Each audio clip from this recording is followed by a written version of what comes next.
नमस्कार, सादर जय जिनेंद्र। क्षमा न्यूज चैनल कहीं भी कभी भी सही और सकारात्मक समाचारों के लिए देखना और सुनना न भूलें। साथ में आपसे विनम्र निवेदन है कि यदि आपने इस चैनल को सब्सक्राइब नहीं किया है तो कृपया अवश्य कीजिए और शेयर और लाइक करना ना भूलें। जगत हंसे तुम रोए, अब ऐसी करनी कर चलो, तुम हंसो जग रोए। आपके जाने के कारण, आपके अनुपस्थिति के कारण जो यहां शून्यता निर्माण हुई है वह सदियों तक भरी नहीं जा सकती। ऐसा महान पुरुषार्थ इन समाधिस्थ महासाधक ने अपने जीवन के इस अंतिम पड़ाव में किया। समाधि जीवन के अंतिम पड़ाव में भली हुई है, लेकिन उसकी पूर्व तैयारी बरसों से चल रही थी। ऐसे बड़े काम अचानक कोई नहीं कर सकता।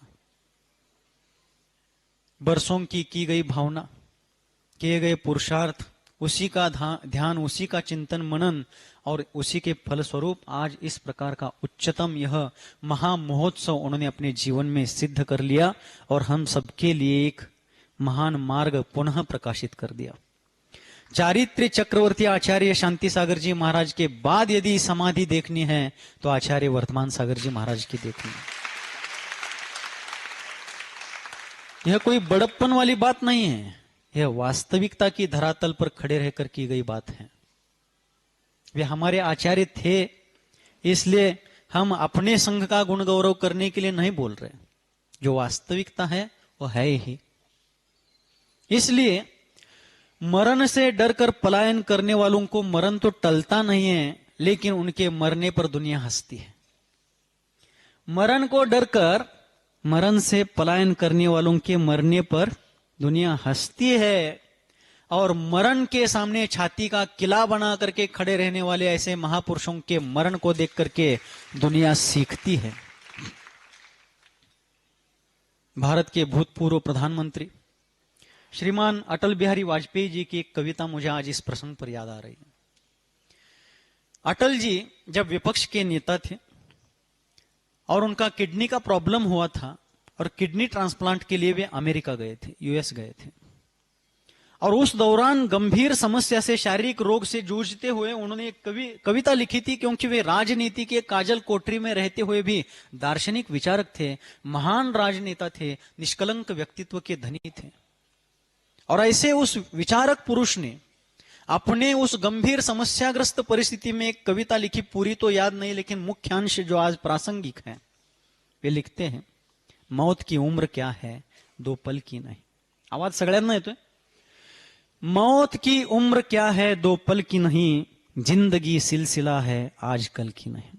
मौत दो पल के लिए आई, पर्याय को पर्यायंतरित करके चली गई। मौत की उम्र क्या है, दो पल की नहीं, जिंदगी सिलसिला है, आज कल की नहीं। जीवन एक प्रवाह है, बरसों तक व्यक्ति जीता है, लेकिन जीने के बाद व्यक्ति मरता कैसे है? क्योंकि अपने यहां भारतवर्ष में कहा जाता है, हमारे गुरुदेव सन्मति सागर आचार्य देव हमेशा उस बात को दोहराते रहते थे, अंत भला तो सब भला। तो अटल जी कहते हैं, मौत की उम्र क्या है, दो पल की नहीं, जिंदगी सिलसिला है, आज कल की नहीं, मैं जी भर जिया। कानाना ऐका लागलाय का ध्यानानं? मैं जी भर जिया, अब मन से मरूं। लोग जीना तो चाहते हैं जी भर करके, लेकिन मन से मरने वाले लोग इस दुनिया के, इस धरती के तल पर बहुत विरले होते हैं, और ये विरलों में विरले। मैं जी भर जिया, अब मन से मरूं। इनको किसी ने जबरदस्ती की थी? चलो आप इस धरती पर बोझ बन रहे हैं, आपके रहने से यहां बहुत भीड़ भड़क्का हो रहा है, आप चलो जल्दी यहां से, किसी ने कहा था क्या? नहीं, बल्कि उनके जाने से यह संघ आज अनाथ हो गया है। लेकिन वे देह से, पर्याय से भली गए, विचारों से, इस समाधि के रूप में, उनके महान स्मृतियों के रूप में वे इस संघ में हमेशा किसी ना किसी रूप में बने रहेंगे। उनका वह स्थान हमेशा बना रहे। मैं जी भर जिया, अब मन से मरूं। मन से मरने वाले कितने लोग हैं दुनिया में? मरते समय भी मेरा बेटा क्या कर रहा है, बेटी क्या कर रही है, बहू क्या कर रही है, इस खेती में क्या चल रहा है, व्यापार में क्या चल रहा है, इस प्रकार दुनियादारी के आसक्ति में डूब करके अत्यंत संक्लिष्ट परिणाम करके नरक आदि दुर्गति को जाने वाले जीव इस दुनिया में भरे पड़े हैं। लेकिन सारा वैभव, संपूर्ण संघ का ऐश्वर्य, संपूर्ण त्याग करके इस प्रकार मन से मरने वाला यह साधक मर तो गया पर्याय की दृष्टि से, लेकिन आचार विचारों की दृष्टि से सदैव चिरस्मरणीय चिरायु रह कर बन करके हमारे बीच में रहेगा। मौत की उम्र क्या है, 2 पल की नहीं, जिंदगी सिलसिला है आज कल की नहीं। मैं जी भर जिया अब मन से मरूं, लौट कर आऊंगा तो कुछ से क्यों डरूं। अटल बिहारी वाजपेयी एक दार्शनिक कवि थे। उनका पुनर्जन्म पर विश्वास था।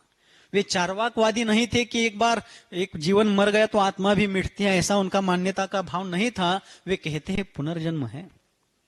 कहां गए होंगे आप बताइए, गतियां कितनी है? 4। 5-10 मिनट चालेल ना? गतियां कितनी है? कौन से गति में गए होंगे? नरक गति में, तिर्यंच गति में, मनुष्यों में, भोग भूमि में, व्यंतरों में, भवनवासियों में, ज्योतिषियों में, कहा? वैमानिक देवों में भी उच्चतम दर्जे के देव बने हैं। लेकिन मैं बड़प्पन नहीं बता रहा हूं, मैं कल की ही बात बता रहा हूं, कल की बात बता रहा हूं। कल भी जब हमने दिन में उनको थोड़ा ध्यान सुनाया था, हमने कहा कि अब काल बहुत निकट आ चुका है, आप देवगति में जाने वाले हैं। मैं आगे अभी बोलने वाला था, मेरा अभी पूरा नहीं हुआ था, उसके बीच में उन्होंने प्रतिक्रिया दी, ऐसा करने लगी। नहीं, मैंने कहा देवगति तो जाना पड़ेगा, लेकिन वहां जाकर के आप वहां इंद्रों की सभा में तत्व चर्चा में सहभाग लेने वाले, 20 तीर्थंकरों का विधेय क्षेत्र में दर्शन करने वाले हैं, अकृत्रिम जिनालयों का दर्शन करने वाले। ये सब करते समय फिर ऐसा करने लगे। यानी जिसका जो साध्य है वह उस साध्य को साधना चाहता है। देवगति के बारे में उनके मन में कोई आश्चर्य या आसक्ति नहीं थी, क्योंकि उनको देव नहीं देवाधिदेव बनने का ही अंतरंग में एक दृढ़ संकल्प उनके मन में था। बस इस पंचम काल का रोड़ा बीच में पड़ा था, नहीं तो इसी जन्म में वो बन जाते। क्योंकि उपादान कितना भी मजबूत हो, उसको निमित्त की भी साथ चाहिए। द्रव्य क्षेत्र काल भाव की अनुकूलता चाहिए। द्रव्य क्षेत्र काल भाव अनुकूल है, लेकिन उपादान नहीं है, कार्य नहीं होगा। समर्थ कारण नाम का एक प्रकरण शास्त्र में आता है। जब तक वह नहीं होता तब तक अभिष्ट कार्य की सिद्धि किसी भी क्षेत्र संबंधी नहीं होती है। इसलिए हमें सिद्धांत को समझना होगा। जब हमने 10-12 दिन हो गए उसको, यम संलेखना के पहले की बात है, सिद्धांत सागर जी महाराज और हम उनको पूछ रहे थे। रोज हम शास्त्र सुनाते थे, वो सुनते थे, लेकिन एक दिन हमने उनका इंटरव्यू ले लिया, आपकी भाषा में समझ लो आप। हमने प्रश्न पूछे, मुनि संघ भी बैठा था। महाराज जी ने उनको पूछा कि महाराज आज लगभग 23 वर्ष आप इस संघ के सदस्य, इस संघ के नायक बने, क्या आपको संघ के बारे में या किसी चीज के बारे में कोई शल्य है? बोले क्षीण ध्वनि में, उस समय इतनी क्षीणता नहीं थी, फिर भी कमजोरी थी। बोले उमा स्वामी आचार्य देव ने कहा है निशल्यो व्रति, जो निशल्य होता है वही व्रति होता है। मैं शल्य रखूंगा तो मैं कैसा व्रति, मुझे कोई शल्य नहीं है। मैंने अगला प्रश्न पूछा कि आपने जीवन भर गृहस्थ दशा में व्रति जीवन जिया, त्यागी व्रतियों की सेवा और अनेक प्रकार की तीर्थ यात्राएं कराई, पाठशाला पढ़ाई, मुनि दीक्षा ली, गुरु की सेवा की, गुरु का पदभार स्वीकार करके संघ का संरक्षण संवर्धन किया। इसके उपरांत आज आप संलेखना का ये महापुरुषार्थ कर रहे हैं। आगे चल करके इस महान पुण्य का संचय आपको महान फल अगले पर्याय में देने वाला है। क्या आपको स्वर्ग में कोई इंद्रपद चाहिए? बोले मुझे इंद्रपद मैं चाहता भी, यदि वह इंद्रपद मिलने के बाद छूटता नहीं तो मैं इंद्रपद भी चाहता। मुझे इंद्रपद नहीं, मुझे जिनेंद्र पद चाहिए है। मैं इंद्रपद का लालसा नहीं रखता हूं। अटल जी ने और एक कविता लिखी। संलेखना लेने के बाद भी शिष्यानुग्रह कुशलेश पंक्ति का अभी गुणसागर जी महाराज ने स्मरण कराया था। जो स्व पर के उपकारी होते हैं, जो अपने कल्याण के साथ साथ स्वार्थ त्याग की कठिन तपस्या बिना खेद जो करते हैं, इसका ये जीवंत प्रमाण बन। और उनके जीवन काल में इन्होंने इस प्रकार का तो किया है, लेकिन संलेखना काल में भी बीच से उठना बैठना मत कीजिए, बैठिए शांति से। मैं आज आप सबके सामने कह रहा हूं, रात्रि में मेरा समय था 10 से 11:30, कितने बजे का था? लेकिन मुझे उन्होंने एक दिन सिर्फ बैठने के लिए दिया 10 से 11:30, मुझे कभी उन्होंने रात में बैठने के लिए नहीं दिया। जब तक वो बोल पाते थे तब उन्होंने मुझे कहा था, दिन भर आपको बहुत सारे काम हैं, रात में आप जगना नहीं है, बाकी लोग बैठ लेंगे, बाकी लोग जाग लेंगे, आप जागना नहीं, आप जाओ। रोज जाते रहे। यानी संलेखना की मृत्युशैया पर लेटा हुआ भी वह साधक दूसरे का भान रख रहा है कि इनके ऊपर कुछ जिम्मेदारी है, इनको कुछ काम है, इनके पास कुछ जिम्मेदारियां होने से इनको आराम की भी आवश्यकता है, आप जाइए। एक व्यक्ति जो अपने हित के साथ साथ औरों के प्रति भी कितना जागरूक है। अटल जी ने एक जगह पर कहा, ऐका लागलं सगळे, बहुत सुंदर पंक्तियां कही हैं, इतनी सुंदर, किती सुंदर, कोमात गेलेला माणूस सुद्धा जोमात आला पाहिजे, अशा पंक्ती अटल जी लिहितात। अटल जी म्हणतात, अटल जी कहते हैं, मेरे प्रभु मुझे इतनी ऊंचाई मत देना। क्या कहते हैं? मेरे प्रभु मुझे इतनी ऊंचाई मत देना, गैरों को गले ना लगा सकूं, इतनी रुखाई मत देना। हो गई कविता उनकी, 2 पंक्तियों की कविता है। अब हिंदी भाषा का मर्म जो जानते होंगे वे समझ गए होंगे। वे कहते हैं कि प्रभु मुझे इतनी ऊंचाई मत देना कि गैरों को गले ना लगा सकूं। अपने लोगों को तो सभी, हर कोई गले लगा लेता है, ये मेरा है, वो मेरा है, लेकिन गैर अर्थात अपरिचित लोग, जिनका कोई हमारा किसी प्रकार का संबंध नहीं है, ऐसे लोगों को मैं गले ना लगा सकूं, इतनी रुक्षता, इतना ओछापन, इतनी संकीर्ण वृत्ति मुझे कभी मत देना। यदि उतनी ऊंचाई पर जाने पर गैरों को ठुकराने की स्वार्थ वृत्ति मेरे में आ जाए तो मुझे उतनी ऊंचाई नहीं चाहिए। इनके लिए कोई गैर नहीं था, इनके भीतर में किसी के प्रति कोई बैर नहीं था, ये अजात शत्रु बन करके जीवन भर जीते रहे। इन्होंने अपने समाधि का महीना भी कौन सा चुना है, तारीख क्या चुनी है, साल कौन सा चुना है? वास्तव में ये क्या चुनाव करके चुनी जैसी बातें नहीं, संयोग की बातें हैं। फिर भी ये उस दिन स्वर्ग सिधारे, कल रात्रि में दिनांक 5 जुलाई 2026, 5/7/2026 को इन्होंने स्वर्गारोहण रात्रि के 11:34 पर किया, कल रात्रि में। ध्यान से सुनिए। जब ये जा रहे थे उसके दूसरे दिन अर्थात आज 6 जुलाई 2026 आचार्य शांति सागर जी महाराज की जन्म जयंती है, जन्मतिथि। जिनके आदर्शों पर चल करके, जिनके समाधि स्थल पर उन्होंने समाधि साध ली है, उनके जन्म महोत्सव को उपहार देने के लिए, स्वयं मिलने के लिए मानो वहां पर उस दिन पहुंच गए। लेकिन गुरु की मर्यादा का पूरा भान रखा है। मान लीजिए उनकी यम संलेखना 14 दिन चली थी, शांति सागर जी महाराज की 14 दिन की समाधि चली थी। गुरु के आगे मैं कभी नहीं जाऊंगा, एक कदम उनके पीछे चलूंगा। 13 दिन की समाधि साध करके ऊपर गए हैं। गुरु की मर्यादा जीते जी कभी भंग नहीं करी, मरते समय भी गुरु की गरिमा को ठेस नहीं पहुंचाई। कितने लोगों के जीवन में ऐसा सौभाग्य मिलता है। तारीख 5 थी, संलेखना की तारीख 5, महीना 7वां है, वर्ष का 7वां महीना चल रहा है, और साल ईसवी सन के अनुसार 2026। थोड़ा सा इसको जोड़ करके देखते हैं।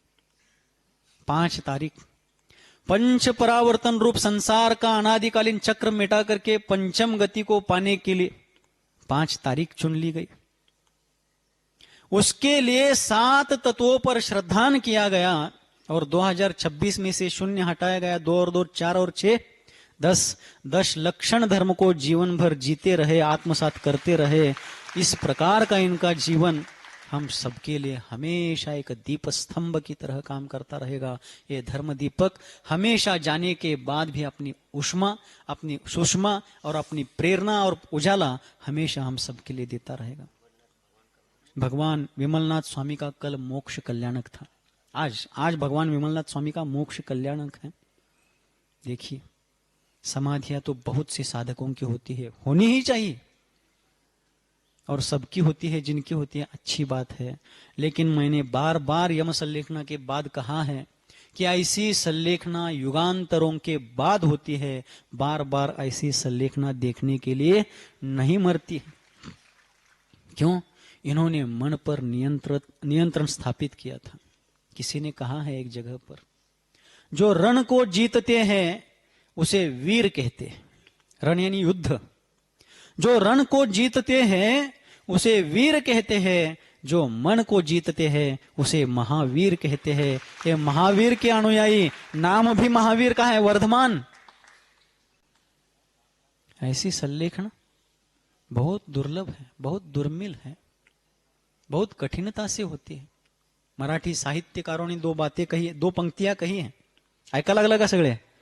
कवा सोडतोय हो बाबा असं? नहीं ना जी। कल मैंने एक बात बताई थी आपको प्रवचन में कि साधक स्वाभिमान से जीता है और स्वाभिमान से मरता है। मैंने एक जगह कोल्हापुर जिले में हाथकणंगले के पास एक तारदाळ नाम का गांव है, वहां पर एक वाक्य पढ़ा था मंदिर जी के बाहर, आम्ही मरणाला मरण मानत नाही, आम्ही मरणाला मरण मानत नाही, आम्ही मरण मानतो ते लाचारीला।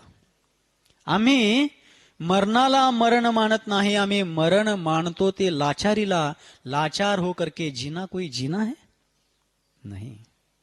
लाचारी से 100 साल जीने के बजाय स्वाभिमान से 4 दिन का जीना बहुत श्रेष्ठ होता है। हम लोग उनको कह रहे थे अभी और थोड़े दिन देखते हैं, आप बहुत जल्दबाजी कर रहे हैं, थोड़ा धीरे धीरे संलेखना लेनी ही है। आपके भावना के अनुरूप हम सभी लोग आपकी सेवा में तत्पर है, और हम आपकी सेवा करके कोई उपकार नहीं कर रहे हैं, बल्कि आपके उपकारों का छोटा सा एक फूल ना फुलाची पाकळी ज्याला म्हणतो, छोटा सा किस्त चुका रहे। आपके कर्जे से तो पूर्ण रूप से मुक्त होना संभव नहीं, एक छोटी सी किस्त दे रहे। हम आपकी सेवा करके आप पर उपकार नहीं, हमारा कर्तव्य कर रहे, लेकिन थोड़े धीरे धीरे चलते। उन्होंने कहा कि यह शरीर मुझे छोड़ दे और मैं चला जाऊं, मुझे ऐसा नहीं मरना है। शरीर रोकना चाहता है लेकिन मैं इसको छोड़ करके चला जाऊंगा, मैं स्वाभिमान से मरना चाहता हूं। इसलिए मराठी साहित्यकारों ने 2 पंक्तियां कही हैं, असा जन्म लाभावा की देहाचा चंदन व्हावा। काय म्हणतात ते? असा जन्म लाभावा की देहाचा चंदन व्हावा, आयुष्य संपले तरी सुगंध दरवळत राहावा, आयुष्य संपले तरी सुगंध दरवळत राहावा। आप लोग रोज पूजन करते समय मंदिर जी में चंदन घिसते हैं, चंदन घिसने के बाद भगवान की पूजा भी करते हैं, पूजा करके घर भी चले जाते हैं, लेकिन घिसे हुए चंदन की जो सुगंधी है आपके हाथ में कितने ही देर तक लगी रहती है। वो सुगंधी कुछ मिनटों के लिए, कुछ घंटों के लिए है, ये सुगंधी अब युगांतरों तक, शताब्दियों तक इस भारतवर्ष को सुगंधी देती रहेगी। हम सभी लोग इनसे सीखें, प्रेरणा लें। भारतवर्ष के बड़े बड़े त्यागी व्रतियों ने, जिनका हृदय सचमुच विशाल था, जिनके विचार ब्रॉड माइंडेड थे, ऐसे सभी त्यागी व्रतियों ने, ध्यान से सुनना है, ऐसे सभी त्यागी व्रतियों ने इनके संलेखना की अनुमोदना की, वीडियो कॉलिंग पर उनके दर्शन किए, उनसे एक क्षमा याचना करी। हम लोगों के प्रति भी उन्होंने सदैव धैर्य देने का प्रयास किया। उन सभी त्यागी व्रतियों के प्रति हम सभी लोग ऋणी हैं। दूसरी बात, हम इस प्रकृति के, इस निसर्ग के भी ऋणी हैं। क्यों ऋणी हैं? जब महाराज लोग 6 मार्च को भोसे धर्मनगरी से कुंथलगिरी के लिए निकले, अनेक 5-7 मिनिटं चालेल ना? कुंथलगिरी किती वाजले जरा घड्या, हँड वॉच, हँड वॉच, 6 मार्च को जब ये भोसे से निकले यहां आने के लिए, 22 मार्च को यहां पर पहुंच गए 6 महाराज, हम 3 लोग बाद में आए, पवित्र सागर जी महाराज 4-5-6 दिन के पहले आ गए। जब ये लोग यहां निकले गर्मी शुरू हुई थी। जब हम लोग सांगली दिगंबर जैन बोर्डिंग का पंचकल्याण 11 तारीख को मई महीने में समाप्त हुआ, उसी दिन पंचकल्याण के अंतिम दिन मंच पर से निकले थे, गर्मी आग बरसा रही थी। 8-9 दिन का कुल विहार था, लेकिन हमें 12-13 दिन लगे इतने छोटे से अंतराल को पूरा करने के लिए। इतनी तेज गर्मी थी। हम 26 मई को यहां पर पहुंच गए, बहुत गर्मी थी। उस गर्मी में भी इनकी नियम संलेखना की साधना चल रही थी। अल्पमात्र आहार ले रहे थे, अनाज बहुत सारे त्याग किए थे, एकमात्र अनाज और एकाध फल लेकर के पानी, दूध और कभी कभी छाछ का प्रयोग होता था। उसको भी बंद करके आगे छाछ और पानी, तक्र और पानी शुरू किया। 18 तारीख को छाछ और पानी अंतिम बार लिया और 19 तारीख से 22 तारीख तक सिर्फ जल ही जल लिया। और जिस दिन 23 तारीख से उनकी यम संलेखना प्रारंभ हुई, मैं इस प्रकृति का, इस निसर्ग का आभार इसलिए मानना चाहता हूं। हड्डियां पिघल जाए ऐसी गर्मी थी, लेकिन जिस दिन यम संलेखना ली गई, शास्त्रों में भी वर्णन आता है कि जिस क्षेत्र में रुद्धिधारी मुनिराज चतुर्थ काल में होते थे, वहां पर दुर्भिक्ष, महामारी आदि भी मिटते हैं और प्रकृति का प्रकोप भी शांत होता है। ये रुद्धिधारी मुनि तो नहीं है, लेकिन संलेखना का महापुरुषार्थ करने वाले मुनिराज थे। तो जिस दिन यम संलेखना धारण की, तब से बारिश ने यहाँ पर बरसात प्रारंभ कर दी, प्रकृति ने यहाँ का माहौल ठंडा कर दिया। मैं संपूर्ण जानकारी के आधार पर बता रहा हूं, सांगली, कोल्हापुर जिला, बेलगांव जिला बारिश प्रवण क्षेत्र है। मानसून का प्रारंभ महाराष्ट्र में उधर से होता है, वहां बारिश अभी कल परसों से चालू हो रही है, अभी थोड़ी थोड़ी। लेकिन ये क्षेत्र भारतवर्ष महाराष्ट्र प्रांत में ड्राई एरिया कहलाता है, अल्प बारिश वाला कहलाता है। लेकिन इस बार मई महीने में ही यहां पर बारिश ने इतनी ठंडक निर्माण करी थी। इनकी संलेखना की यह पुण्य साधना थी, इनका जन्म जन्मांतरों का पुण्य उदय में था, उपादान प्रबल था, निमित्त द्रव्य क्षेत्र काल भाव के अच्छे मिले। संघ ने भी उनके प्रति अपना संपूर्ण कर्तव्य निभाने का प्रयास किया। ये सब कब होता है? अलंघ्य शक्तिर्भवितव्यतेयम हेतु द्वया विष्कृत कार्यलिंगा। आचार्य समंत भद्र भगवान ने सुपार्श्वनाथ तीर्थंकर परमदेव की स्तुति करते समय स्वयंभू स्तोत्र में ये बात कही कि भवितव्यता एक अलंघ्य शक्ति, जिसको टाला नहीं जा सकता। पालना हमारे हाथ में नहीं, लेकिन टालना भी हमारे हाथ में नहीं है, वो होती रहती है। इस प्रकार की संलेखना मैं करूंगा कह करके नहीं होती है। उस प्रकार का उपादान, उस प्रकार के निमित्त, उस प्रकार का पुण्योदय और उन सबके आगे जाकर के अद्वितीय ऐसा भवितव्यता का उनका भविष्य होना चाहिए, ये सब इनके जीवन में था, इसलिए ऐसा हुआ। हम सभी लोग इनकी समाधि से प्रेरणा लें। मैं उस प्रकृति का भी आभारी हूं। साथ साथ कुंथलगिरी सिद्ध क्षेत्र के जो भी महानुभाव विश्वस्त वर्ग है, ट्रस्टी वर्ग है, उन ट्रस्टी वर्ग ने भी यहां पर संपूर्ण सहकार्य किया इस संलेखना में। उन ट्रस्टियों के प्रतिनिधि बनकर के श्रीमान उमंग शाह सर सपरिवार, संतोष काका सपरिवार और यहाँ के त्यागी व्रती जो कुंथलगिरी में हमेशा रहते हैं, उन लोगों ने भी, कुंथलगिरी के स्टाफ मेंबर्स ने भी, और साथ साथ इस ट्रस्ट के ट्रस्टी पद पर, विश्वस्त पद पर रहने वाले चंदू काका, जिन्होंने आचार्य शांति सागर जी महाराज की बहुत सेवा की थी, उनके पोते अतुल जिनदत्त शाह, इनका भी पूरा सहयोग ट्रस्ट के प्रतिनिधि के रूप में रहा। महाराज ने उनको क्या आशीर्वाद दिया, संलेखना इन्होंने किस कारण से ली? शारीरिक दुर्बलता ये द्वयम कारण था, द्वयम दर्जे का निमित्त था। विस्मृति होती जा रही थी, ये मुख्य कारण था। उनका कहना था कि मैं मुनि हूं, मैं संलेखना ले चुका हूं, ये सब भूल करके जीने के बजाय मुझे, मैं मुनि हूं और संलेखना ले चुका हूं, ये याद रखते हुए मुझे जाना है। इसलिए स्मृति भ्रंश होने के पहले मेरी समाधि होनी चाहिए, इसलिए उन्होंने इतनी जल्दी समाधि ली है।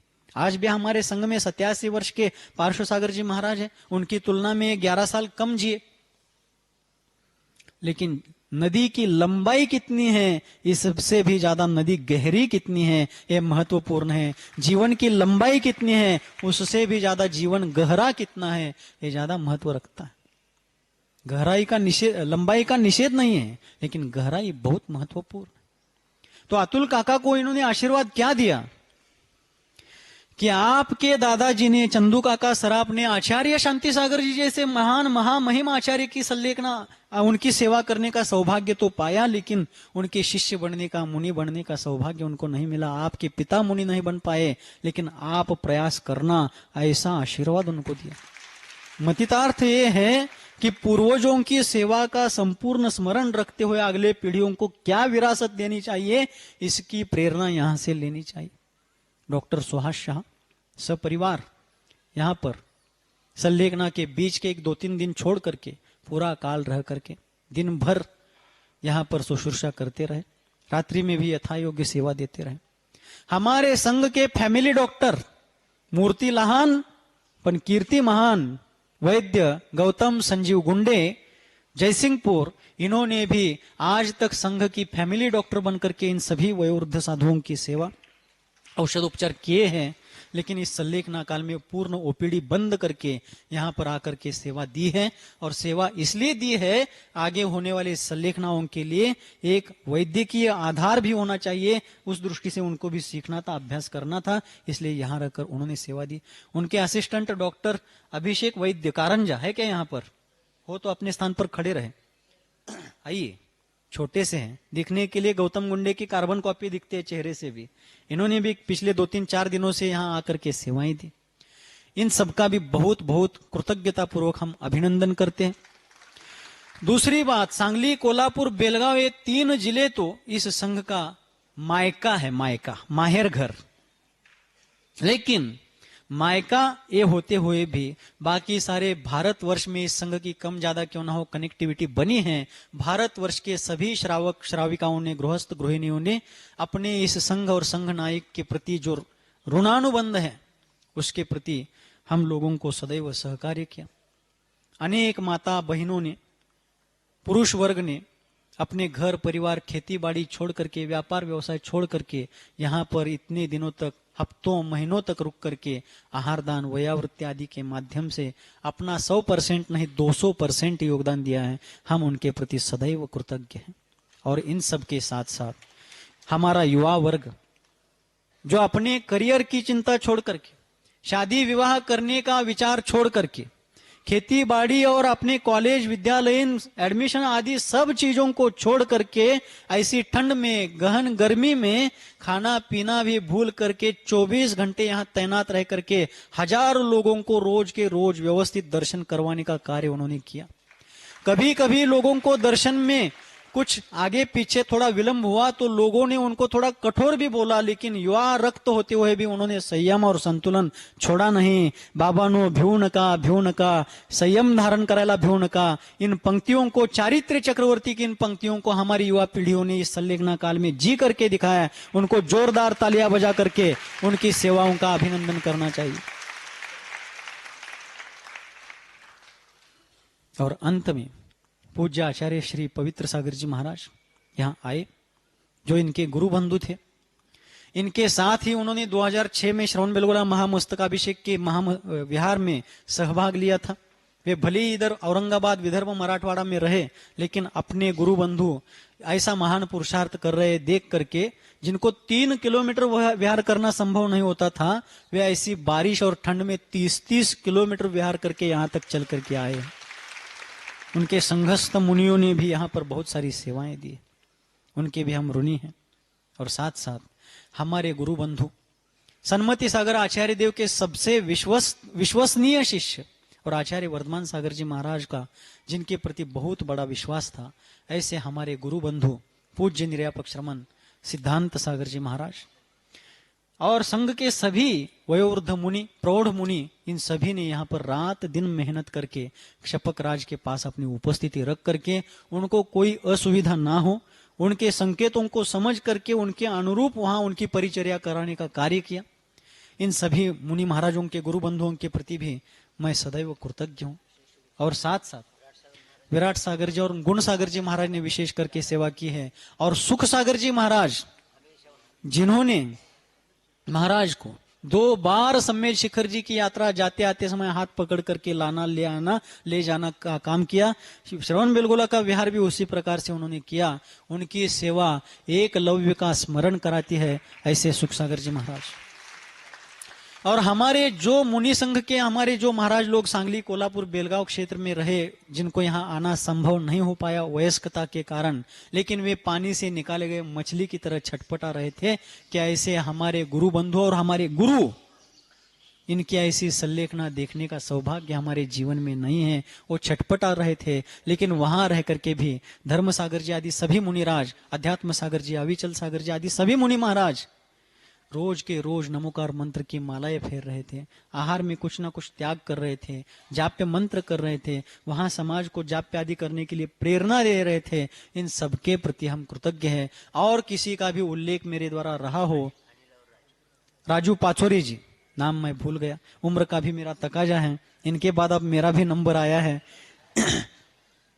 राजू पाचोरी जी ने बहुत सेवा की है, उनके प्रति भी हम कृतज्ञ हैं। और ब्रह्मचारी अनिल जी, जो परछाई बनकर के उनके साथ बरसों से रहे, आचार्य शांति सागर जी के शिष्य भरमाप्पा जैसे उनकी सेवा करते रहे, वैसे आचार्य वर्धमान सागर जी के शिष्य ब्रह्मचारी अनिल पाटिल समडोली, इनकी सेवा को भी कभी भुलाया नहीं जा सकता। और जिन जिन ने भी सेवा की है उन सबके प्रति सबका उल्लेख करना संभव नहीं, सबका अचानक ऐसा स्मरण एक साथ आना संभव नहीं है, लेकिन उन सबके प्रति हम कृतज्ञ हैं।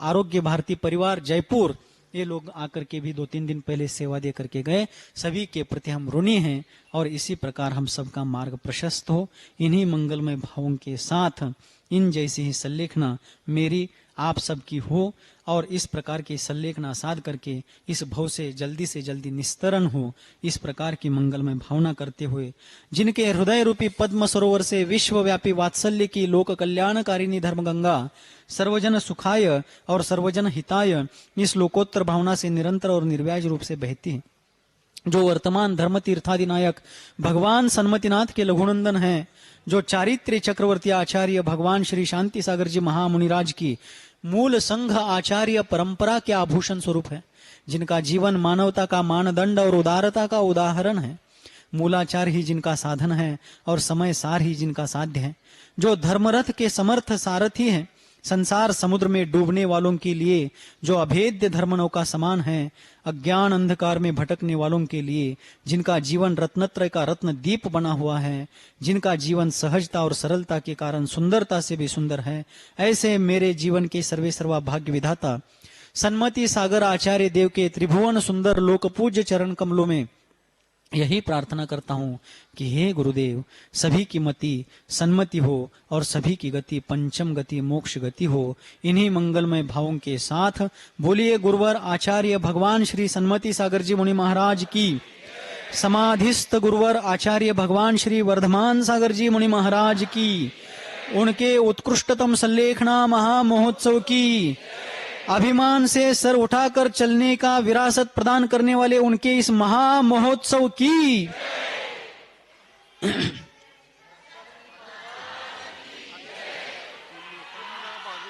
ओम ओम पवित्र सागर जी महाराज, एक मिनिट बसा आहे अजून, हा शांतता शांतता।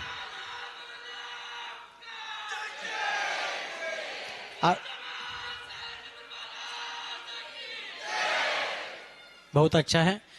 क्षमा न्यूज चैनल देखने के लिए आपको बहुत बहुत धन्यवाद। सादर प्रणाम। सादर जय जिनेंद्र।